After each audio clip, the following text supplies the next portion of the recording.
In June of 1977, a summer camp meant for friendship and fun turned into one of the most horrifying crime scenes in American history. 3 young Girl Scouts were brutally murdered at Camp Scott in Oklahoma, and decades later, the case remains one of the state's most haunting mysteries.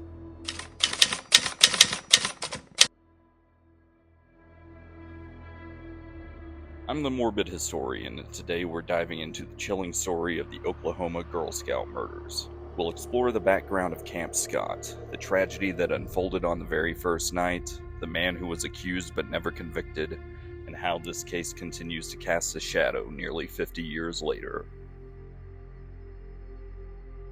Camp Scott had been a Girl Scout retreat for nearly half a century, set in the woods outside Locust Grove, Oklahoma.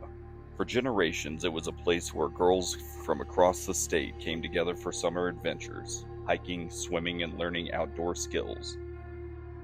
But in the weeks leading up to June 1977, staff members reported strange events: supplies missing, food stolen, and a handwritten note warning that 3 campers would be murdered.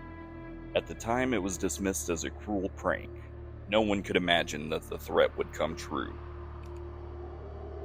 On the night of June 12th, over 130 girls arrived and settled into their tents. Among them were 8-year-old Lori Farmer, 9-year-old Michele Guse, and 10-year-old Denise Milner.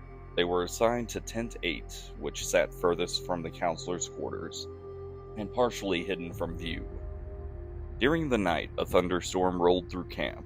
Sometime between midnight and dawn, tragedy struck. A counselor discovered a horrifying scene. The 3 girls from Tent 8 had been beaten, sexually assaulted, and strangled. Their bodies were left in the sleeping bags and dragged into the brush nearby. The camp was immediately evacuated, and the murder shocked not just Oklahoma, but the entire country.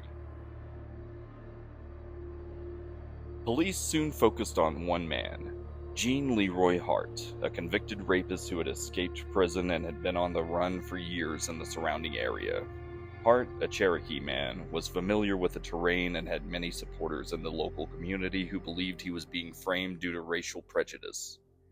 Physical evidence seemed to tie Hart to the crime, including DNA traces, footprints, and hair samples. After a massive manhunt, he was captured just miles from the camp, hiding in a local cabin. But in 1979, during one of Oklahoma's most sensational trials, a jury found Hart not guilty. Despite the evidence, prosecutors couldn't convince jurors beyond a reasonable doubt. Hart was returned to prison to serve out sentences from his earlier convictions, and he died in 1979, just 2 months later of a heart attack. Hart's acquittal left the case unsolved. For decades, debate raged. Was he guilty, or was someone else responsible? Families of the victims have lived without closure, haunted by unanswered questions. Over the years, investigators retested DNA using modern techniques.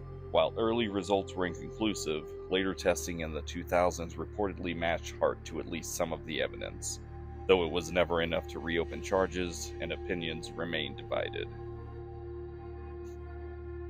The murders forced Camp Scott to close permanently, ending what had once been a beloved tradition. The tragedy changed how youth camps and scouting programs approach safety, with increased security, closer supervision, and stricter guidelines. Today, the Girl Scout murders remain a grim chapter in true crime history. Documentaries, books, and podcasts have revisited the case, keeping the story alive and ensuring the 3 young victims are never forgotten. For many in Oklahoma, the crime still represents not only a brutal act of violence, but also a wound in the justice system, a case where the truth may never be fully known.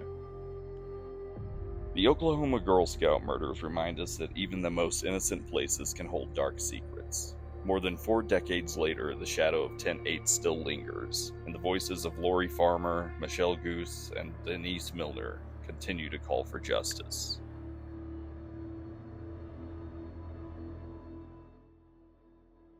Thanks for joining us on this journey. Don't forget to like, subscribe, and hit the bell so you don't miss out on our next descent into the past. We'll see you next time.